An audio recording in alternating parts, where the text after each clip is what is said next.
what I first wanted to do was to detect the facial landmarks, because I needed those facial landmarks to have a pattern and to really train the model and to really get to know how emotions are expressed and to better teach it to children, because I really wanted it to be purely pattern-based.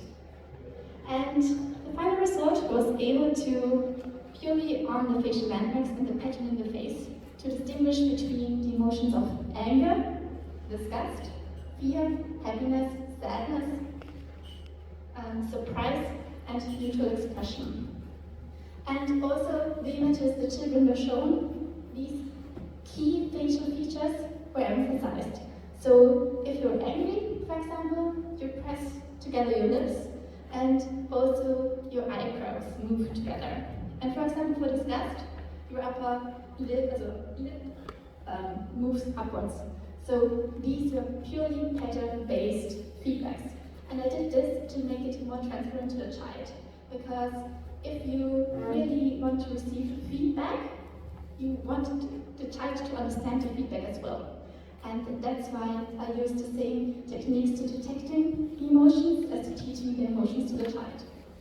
And the result was a machine learning approach and statistical methods and video feedback to teach children with ASD how to learn, detect, and imitate emotions. And all I needed was, once more, feedback and a lot of data. And now currently, also I'm not anymore working on this project. I currently work at Brainhero. Brainhero is a medtech startup. We are currently developing an at-home neurofeedback therapy for children with ASD and ADHD. So it's still a learning game to some extent, and I still stay in the same area. And except that I no longer train on video feedback, we use neurofeedback. And what is neurofeedback? Neurofeedback is feedback you receive based on the brain activity. So, for example, every brain is different, and you here see some patterns, so brain activity patterns for various frequencies. For example, blue indicates that there is less activity compared to neurotypical people of the same age group, and red indicates a higher activity patterns. And with neurofeedback, you learn to adapt those brain patterns and regulate it. It's a little bit similar to having braces. Who of you had braces in the past? Yeah, a few of us. I'm currently wearing Invisalign. You and I both had braces or have braces, but we are pretty sure that we don't have the same tooth displacement. And with neurofeedback, we are currently really adapting to the specific needs of the person, similar to braces moving specific teeth in a direction. And this is what we are aiming to do with neurofeedback and with the system we created. So, therefore, we need to first measure the brain activity, because without knowing what is currently going on in the brain, we can't give feedback. And then the child receives real-time feedback on the brain activity. And by receiving this feedback, healthy brain function is reinforced through operant conditioning. And what does operant conditioning mean? That the child, for example, gets cookies or stars and collects it. That's how we gamificate the game or the therapy. And this is how it looks for us. So here you can see a child, or more or less here is my colleague, and she's wearing an EEG, so the device which measures the brain activity. And here you can see in white there are the electrodes, and depending on if you want to treat ASD or ADHD, the position of electrodes is a little bit different, because for children with ASD, for example, there is statistically often an hyperactivity at the place of C4, which is around here. So that's why there is an electrode here. And for ADHD, for example, you have two electrodes, one here and one here. So these are statistical measures and protocols which tend to work for those children. And then the EEG transmits the data on the brain activity to a game, which you can see here, and more closely you can see it here. So we have a hero, because it's still a game for children. I mean, it's not that thrilling game for children, but it's still a therapy game. And if the brain activity at a specific electrode is higher than a specific threshold, the hero flies up, and then you can collect the stars or the flowers. And if the brain activity is lower than a specific threshold, then the hero flies down. And what this does is that you learn to regulate your brain activity. And so this leads to symptom changes and alleviation of symptoms. So what was our conclusion? Neurofeedback cannot only be used for children and not only for ASD and ADHD. We currently focus on ASD and ADHD because there are protocols out there that have proven to be helpful for children with ASD and ADHD. But our aim is that we have a specific therapy for everyone, like your braces, because your braces are suited for each and every one of you, because they are your braces and made especially for you. And this is what we are aiming to do. We want to have a personal feedback for everyone. So we want to measure the brain activity pattern of the whole brain, and then based on that, give you the therapy you need, like moving the specific teeth, so they correct your tooth displacement correctly. And so this is our future goal. But this is not that easy at the moment, because as you might, there are some struggles. And the first struggle is that we work with sensitive data, which needs to be protected. And this sounds like, I think it's a bad thing, but I really don't think so. Because with the brain activity pattern, you know so much about a child. And we're using here the data of minors, and we really need to protect those data, because who knows what happens otherwise with this data. And also, we're a medical product, and we have a game and an electrodes which are worn by children, which thus needs to be safe. So we are toy regulated. The child really can throw the EEG on the ground, and it can't break or can't make any, can't hurt the child. And what the most important thing is that we need much more data, which is difficult as we have big data for minors, and because neurofeedback is not that common. So it's often used in clinics, but not as common as, for example, braces are.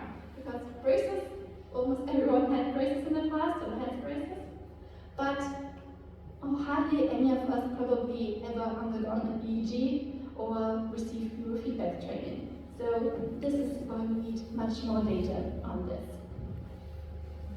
Yeah, this was my presentation. If you have any questions, please feel free to ask, but otherwise I will be around for the rest of the day. Do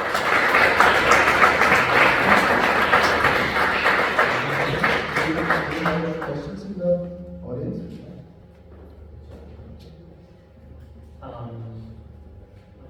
Maybe I missed it, but how does the game work exactly? Like you get the neurofeedback, but what kind of patterns do you want to see that influences the game, or how do you stimulate that? So this is, for example, an image of the brain activity, and which is visualized with set scores depending on neurotypical children. So if it's blue, so we always compare it to a neurotypical person. And you have a specific protocol for ASD, for example, which is this electrode, and we also have, I think, alpha mu training. So it's a specific frequency band which we want to increase. So in the beginning, the child gets a calibration state. So it has to sit still for 30 seconds, and the resting state EEG is measured. So from this resting state EEG, we then have a measurement, we call it threshold. So what activity it has to be so that the hero flies straight ahead. And if it's at think 20% above those thresholds, so the resting state EEG, then it flies up, and then otherwise it would fly down. Makes it a little bit more sense, or? I'm not sure how does the child play the game? Does it just sit there and you basically see the brain activity, or do you stimulate the child with like showing pictures or something like that? Okay, now I understand the question. No, it depends on every child. For example, with autism and C4, this is an area which is typically associated with motor sensors. So, for example, if the child thinks on how to ride a bike and really thinks about what motion it can do, it would go up. But it depends on the protocol, because not every protocol covers the effects, say, in brain area, and so it really depends. And also, not every brain is different. So, for example, I might have my area a little bit skewed to the left because I don't know. So maybe my head developed a little bit different because every one of us is unique, and no brain is the same. But it tends to be that area. For some people, it helps to because the speech area is a little bit close to that. It helps if they translate things, but it's a little bit, you really have to find out what stimulates the child, because it's a little bit different for every child. For me, it really helps to translate things. So you give the child an exercise, and the child at the same time watches the screen of the game? No, we don't give them exercises. They need to really try to learn by themselves how to regulate it. So this is, I think, the most difficult thing. So because for children, it's, I don't know why, a little bit easier, because they think it should go up, and it just does for some reason. For me, I need to really concentrate, and the only really thing that works for me is flying down with really watching my breath. But you really need a few hours to really know what your brain responds to, or the response, yes. So it's not really direct what I can say what stimulates the child, because we don't want them to do specific exercises, because we want them to really learn how to regulate their brain activity. It's not like with muscle training that you just, if you want to train this muscle, you just move it up and down, because this you can see.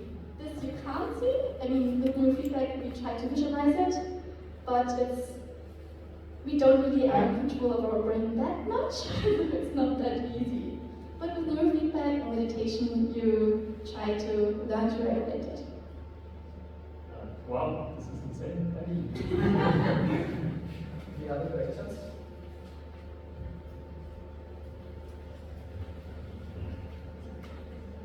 Thank you for the very interesting talk. It's amazing what you can do without any meditation, just by training.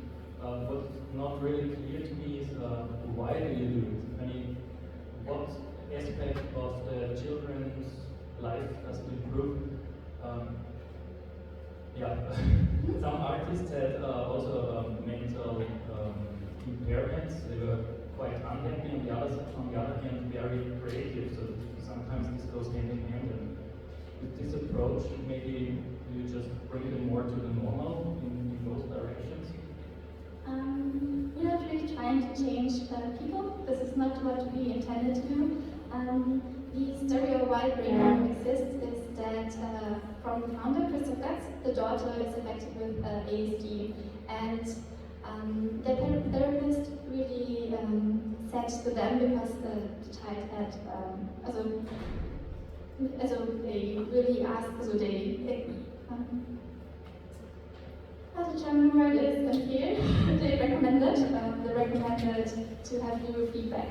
But for her, it was very difficult, because you have to drive to the clinic, and then you have all the device set up on your brain, and you have to be in the hospital for 1 hour. And this was the reason why Christoph developed the game and the mobile version of that. And what neurofeedback does is that, for example, children with ASD have meltdowns because of hyperactivity in this brain area. And this hyperactivity makes it more difficult to function to some point, to make it more difficult to have social interactions, because it's just more difficult because there's some hyperactivity in this area of the brain. And when you reduce this hyperactivity, it gets easier for the child, because it's no longer that much overwhelming for them, because the brain activity is first a little bit calmer in that area. So, okay. I will try it as well, because I have two kids. One of them had massive speaking challenges. He's a late speaker. It's David. He's 5.5 now. And all of a sudden he's talking about, it's a personal story, but here you see a connection to this. Maybe he helps us well, just to grasp the story for a couple of us who are going to this. It's like, he's trilingual. So at home we were overwhelming him with 3 languages. My native language is Bengali, and then German, and then English, and everything in between. So he was majorly like overwhelmed and stopped talking with 2 years somehow. He was not saying any words anymore. We were like, okay, what's going on? It cannot be that he did everything until here, and now where is this? So, and we have it tested, right, for ADS or ADHD and everything. It was also between COVID phase, so the kids I learned throughout the years, because I researched a lot, it's like extremely tough to regulate their brains. So usually that's the major thing they're trying to focus, I think, because most of them have like hyperactivities, which is not the case in the case of my kid. He was just a late speaker, so he now speaks in full sentences. But once again, after 4, he started really talking again. After we killed 2 languages, then we said, no, we're doing only 1 with and everything else is here. But you never know as a parent. And this approach could help even like finding out or helping kids who are actually having ADS, for instance, regulating their brain. So somehow to learn that process, like you cannot force it. It's not like, okay, now I click on this button and it goes off. It's here to stay, but they learn throughout their lives actually to cope with that. So many of them would, if they're getting older, maybe you know more of that. I'm not an expert, I'm just expert dad in this. But sometimes you wouldn't even be like that this person has ADS. If it is trained well, if they know how to deal with what, if they know how to measure their regulate their brain activities. Yeah. So I think it's a very interesting project and as well a very interesting approach to the whole challenge. And with COVID, I know it's a small personal story. We struggled a lot finding a speech therapy. It's like everybody, first of all, one of 53 kids had this challenge. It's nothing. Yeah. And then you have all these kids who are in between where you never know. It is ADS or is it just a speech delay or whatever? Is it a high functionality? There are so many terms. That's why you talk of the spectrum, right? So I think it's a very important and interesting approach. Addition to everything that we have, like logopedy, the speech therapy and so on. And I would be really interested maybe to see companies what are the deeper outcomes, like how many data you collected, and is there a improvement as well visible? Thank you so much. It's really great. Yeah. Hope I could help to understand more. It's a specific topic. It shows once again how broad data as a topic can be.